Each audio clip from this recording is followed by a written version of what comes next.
What is up, everyone, and welcome back to another REFSIX podcast. We've had loads of DMs on Twitter and Instagram to bring back the podcast, so we're back, and what better way to start with an off-season podcast. So in this podcast, what we're going to do is we're going to talk about all the things that to do with off-season, how we chill out, what we do we go on holiday, do we just continue refereeing? Those are the questions we're going to answer. What kind of training do we do? When do we go back for pre-season, as well as the fitness tests as well?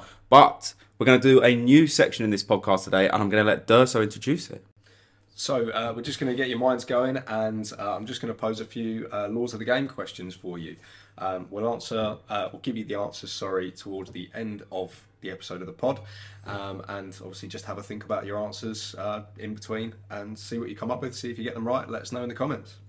Perfect. Far away, Durso. Brilliant. So the first one is the goalkeeper hangs onto the crossbar and touches the ball, and he prevents a goal from being scored.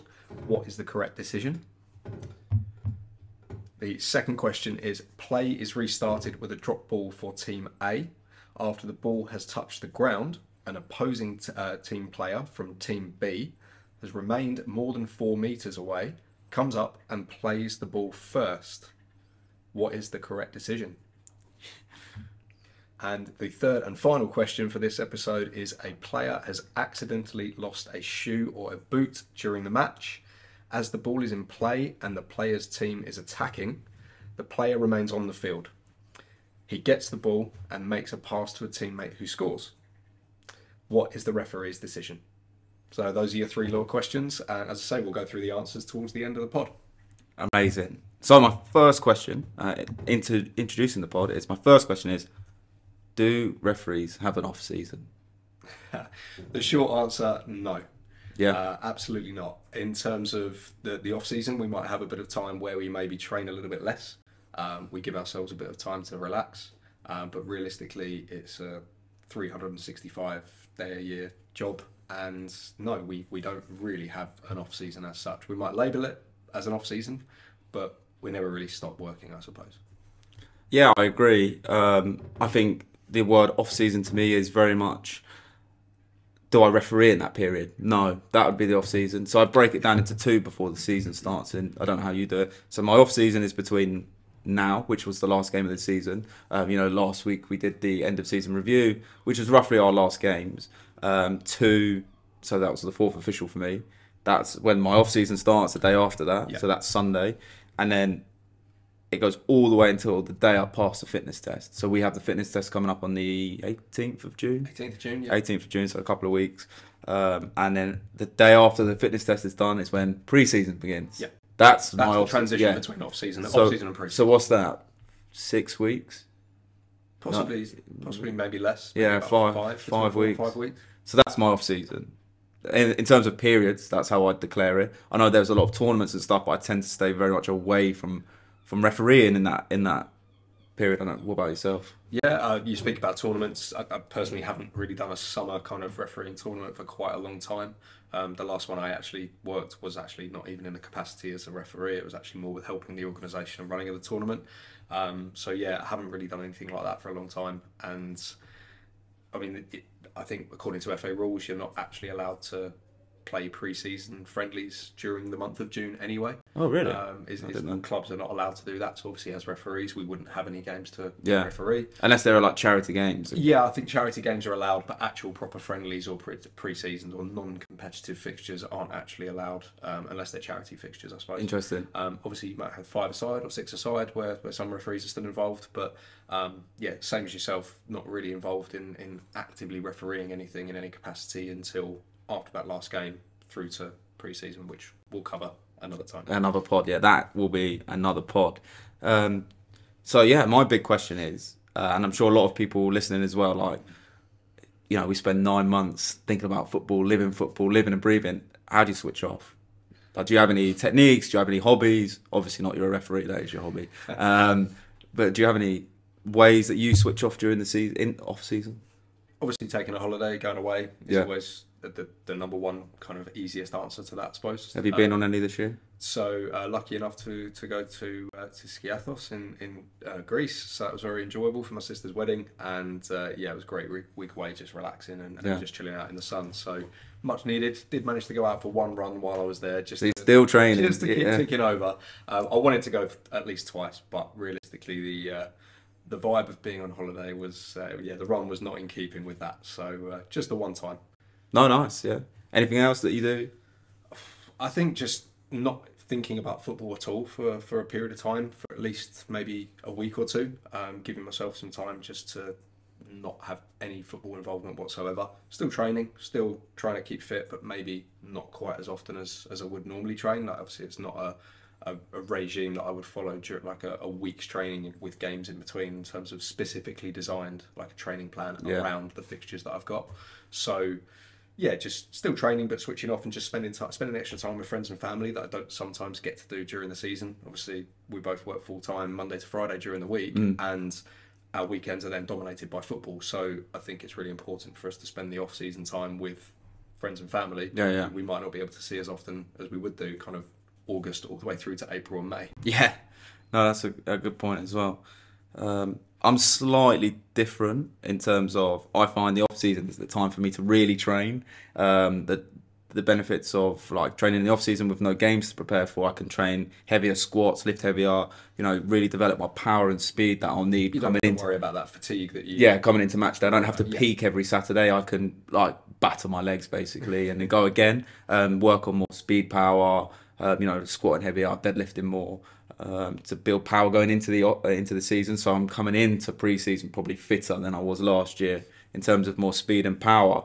In terms of training, that is. But switching off wise, well, I'm sure we're going to training a little bit more. I've been to Denmark and I've been to Munich, so I've been away, which has been nice. No training out there. I go to a lot of concerts. I go to see a lot of live music. That seems to be my switch off. I seem to enjoy that a lot more. It really takes my mind off football and golf. We try to play golf. We try to play golf, yeah. We'll have to do a pod on the course. There'll be a lot of profanities there. So yeah, they're the kind of things that I tend to do. I try and avoid football like the plague. Like I don't even remember watching the last 2 or 3 rounds of the Premier League just because I didn't want to do anything to do with it. I don't know about you. Yeah, it's nice to have that mental reset and not think about football as well, because in general, not just our own, but I guess like every other referee, we referee every game that we watch. Whether that's a Premier League game, a Championship fixture, or anything else that might be on TV. It's nice to actually have a couple of days where it's like, oh, there's no football on, and you get towards the end of the season and you've got your own games going on, but then you've got every night it seems like there's a game on TV. Yeah. Towards the climax of the season when you've got the playoffs going on and everything like that. So definitely staying away from football completely sometimes is quite nice as well to have that reset. Yeah, it's also a bit of a weird time as well because a lot goes on. We've got promotions. Unfortunately, there are demotions as well. Reclassifications. I know that's what they're supposed to be called, but that's what it is. So there's always admin to do in the off season. So sometimes it is quite difficult to switch off as well. And there's obviously things like the ERDP, which I don't know if anybody knows, which is the Elite Refereeing Development Performance Program or something along those lines. Pathway, I think. Pathway, yeah, which is a new thing that the FA have brought out. Do you know more about it? Because I know not a lot about it. It's just I don't really know too much about it. It's I guess it's just like a fast track. It seems. Yeah, it's just to try and encourage people who want to make a career out of refereeing to be able to put themselves in the best position possible to do that. And it's not to say that people who are outside of that don't have the same opportunities, but you have to show a certain level of commitment and meet certain criteria in order to apply for something like that. If that's something that you want to do, so there's always things like that, like in terms of assessments for that, and there's also obviously fitness tests and things like that to prepare for. Yeah, well, we'll get involved in them in a minute because that's obviously a hot topic right now, fitness tests, because do you train for the fitness test or do you not? But we'll get into that in a bit. So training during the off season, I know we dabbled about it a little bit, but what is your plan? Are you preparing for something, i.e. fitness test, or are you just ticking over until the season starts and you go into pre-season and then start the real run-in? I think there's always got to be an element of preparing for the fitness test, because you've got to do at least a couple of mock sessions. the good thing is that the FA do send out some training plans for that, so you can do some build-up sessions to it, especially if you've had a few weeks off. You obviously don't want to go straight back into it. You need to build the training back up again. Yeah. The last thing you want to do is go straight in at 100% and potentially risk injury or something like that. So definitely, if after having a bit of time off, you really do want to kind of ease your way back in. But yeah, 100%. You've got to train for the fitness test. I think some people, such as yourself, who are maybe incredibly fit in terms of very look after themselves very well.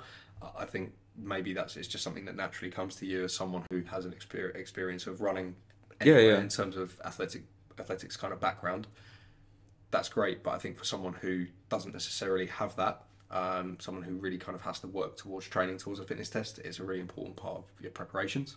Yeah. And then when it comes to, like you mentioned, sometimes you might lift heavier or you might lift more often and you haven't got to worry about peaking on Saturday because you haven't got a game. So I'll definitely follow something that's a little bit less structured compared to what I would do or not less structured, but structured differently compared to in the season.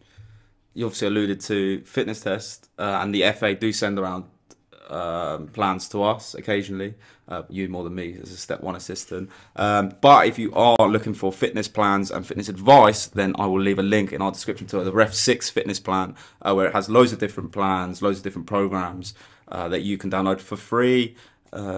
So therefore you can get, ready for the fitness test. If you're training for a fitness test or you're training for the off season, we've got all the fitness plans covered for you really. So, download that now. So yeah, right. Big question is the next one is, when do you think pre-season and the off-season starts and finishes? Because I know some people literally just don't get on with it. They're like, yep, season finishes, we're into pre-season now, rather than an off-season. I think in some ways it's similar to what you outlined earlier. Like for me, I could kind of take the same approach and go along with what you mentioned in terms of off-season is everything building up to the fitness test, and then after the fitness test, that's when your pre-season begins.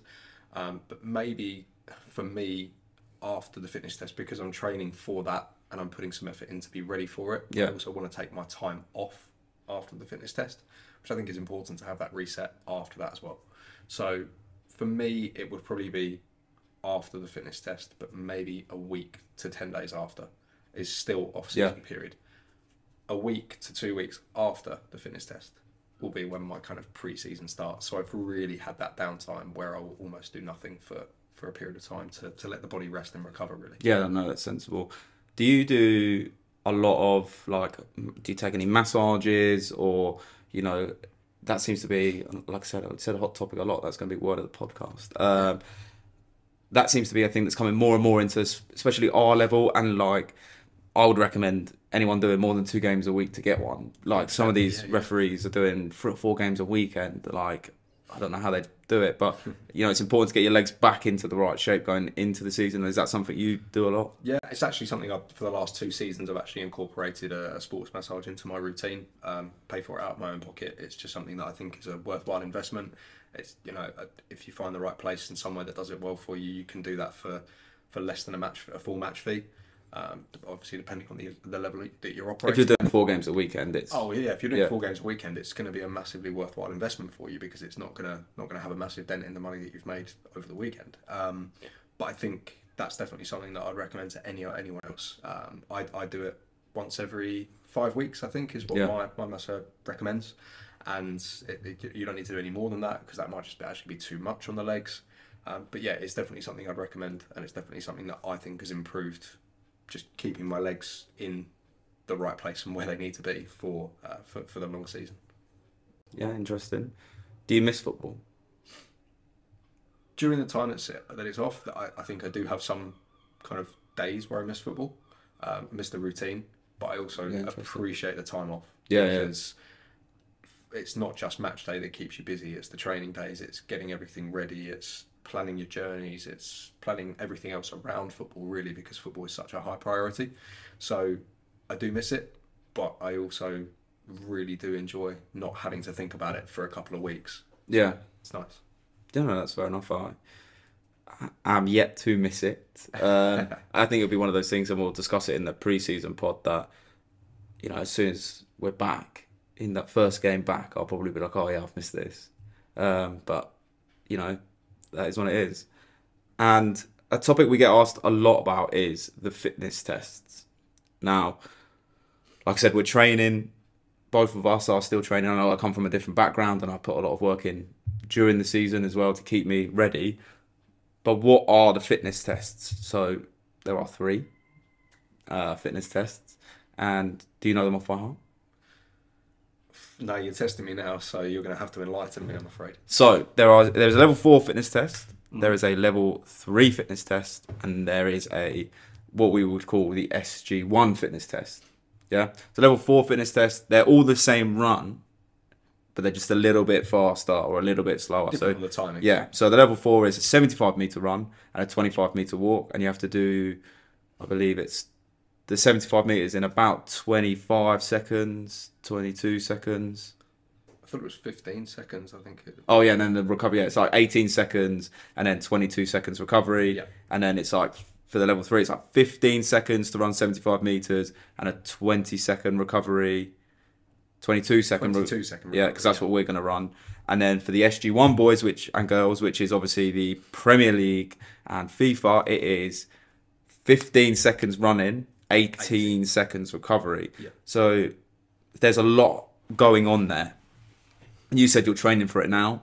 We're probably going about 2 very separate approaches. What is your way of training for it? Because we've got to run, obviously, the middle one. How are you training for it? So the training involves building up to doing a full test, so as a mock test, and I'll do a couple of full mock tests ahead of the day. Generally, so I've actually this year, I've decided to follow what the FA have sent out. So with the fact that I went on holiday, taking a bit of time off, calorie intake for various reasons was a little bit higher during that week, obviously. So like I said before, I don't want to just dive straight back in and just try and do a full-on mock test. So the initial one I did, I think, was kind of a third of the test, and then with a bit of a break, then another third of the test, and then that's the end of the session, and then you kind of build it up from there. So that's been my process in terms of building it up. But then obviously other training around it. So it's not just that I'm doing mock tests or mock build-up tests. I'm doing some work on the treadmill in terms of speed sessions, because part of you covered the run that you have to do as part of the fitness tests. Yeah. But there's also the sprints that we have to do beforehand, and they're done with timing gates, so there's nowhere to hide, electronically timed. Yeah. And we've got to do those obviously in a certain amount of time over a certain distance, and it's a sprint repeatability test. So I think it's four 40-meter sprints in 6.2 seconds or less for level 3s. So there's a bit of sprint training in there as well. Yeah. But then also still the weight training and other things like that incorporated into the routine. Yeah, interesting. So I've gone things almost a completely different way. So I hired a sprint coach. So I am maybe a month in with him at the moment, and he is battering me. Proper battering me. But you'll see all of that sort of training in the off-season vlog that's coming, which I'm still filming, because like I said, as soon as I pass the fitness test, that vlog will be out. But yeah, I've been training on like sprinting technique and sprint repeatability, because I feel like I've got the cardio, so I've still had to go for like the occasional 10k run, 5k, 7k, just that steady running with my training partner Red. And then obviously the weights and stuff, I'm lifting heavier, trying to put on a little bit of size, so that perception of when I'm on the pitch is I look a little bit bigger, have a bit of presence, and then a lot of interval training. So I've not actually practiced the fitness test. So what I might do is I might do one session to get the timings right, because that's the only bit, without sounding too arrogant, that's the only bit that worries me is the timings. It's the structure of it, and making sure that, because I believe you get one chance of, if you're out of the out of sync, out of the reps that you do, so it's 40 reps basically, and if you finish too late, you get a warning. Yeah. And if on the run, or if you go too early to start the run from the walking bit, you'll get a warning as well, and you only get one warning in total. Yeah, that's quite interesting. And your second warning essentially it means that you will fail. So it is really important, I think, and that's why for me a lot of my thought process around the fitness test is actually to do an actual version of it before doing the real thing on the day. Yeah, no, that's totally fair. In my head, I think as long as I can do it, I know I can actually do the test. It's a mental game, isn't it? Exactly. Yeah, exactly. yeah. And even if I'm a little bit close on some of the timing, sometimes I know that on the day adrenaline's definitely going to kick in and help as well. We're also running. We'll probably run as a there's quite a lot of us from Sussex going up, so we'll probably run as a unit and then get each other in. The important thing is, as well, which I don't think is discussed enough, especially when it comes to fitness tests, is because you have to run it on a track.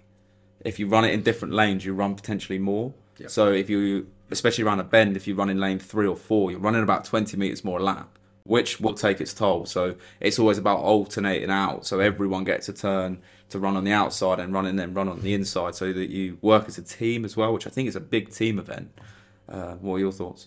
Yeah, as John says, you can end up kind of shooting yourself in the foot a bit if you run every kind of rep in lane 3. You're going to cover actually more distance, and you're going to make it harder for yourself. So well, that's 200 metres, won't it? 10. Yeah, I mean, I'll be getting in there with my elbows out, getting straight into lane 1. So inside lane, right on that white line. But no, it's you don't want to make it any more difficult for yourself as it is, because going through this heat wave at the moment as well that we're experiencing. Yeah, it's gonna be a hot day for the test as well. So not the easiest.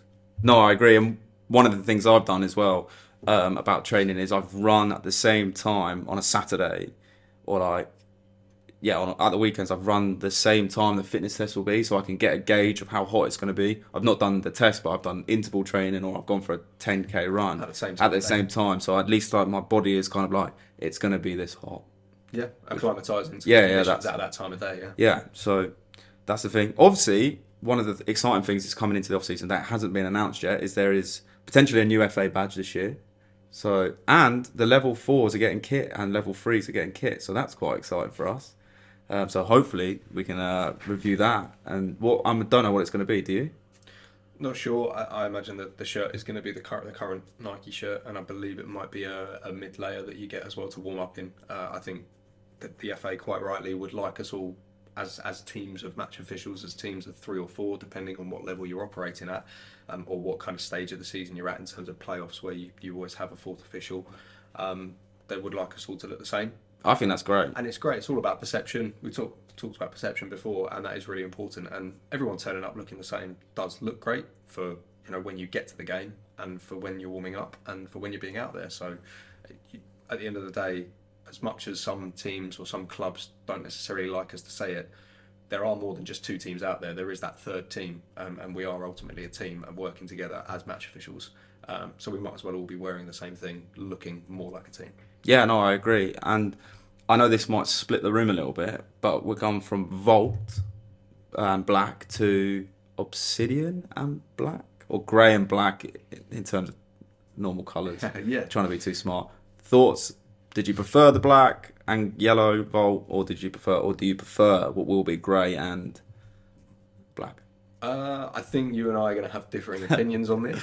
I prefer to go for the more subtle approach, and I think that the Vault was maybe a little bit too out there, a little bit too much maybe, and ultimately, whilst referees and match officials do play an important part in the game is not about us. We'd rather not make it about us. We don't want to raise our profiles unnecessarily, and that comes with the yellow sleeves. Ultimately, we're noticed a lot more easily with that. So I personally think that the grey sleeves is going to be much better than the Vault or the yellow. Yeah. Just because it just doesn't really raise that profile as much, and it doesn't draw as much attention. I think it just looks a little bit sleeker.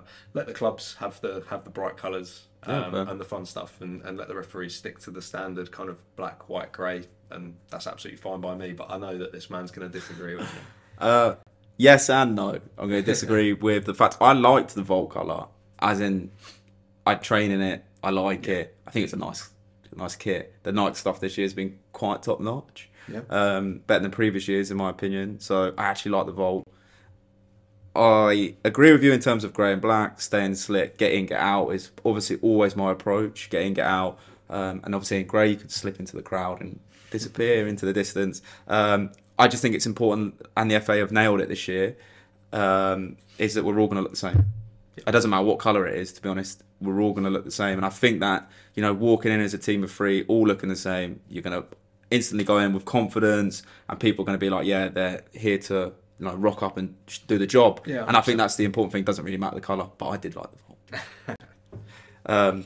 So yeah, now we'll start winding down the podcast because we've talked about everything and nothing. Durso, what give the audience what they want, and that is the Law's answer. So obviously just read the question out and then read the answer. I will not be answering these questions as well, by the way. Durso's just going to read them out because I don't want to make myself look like an idiot on camera.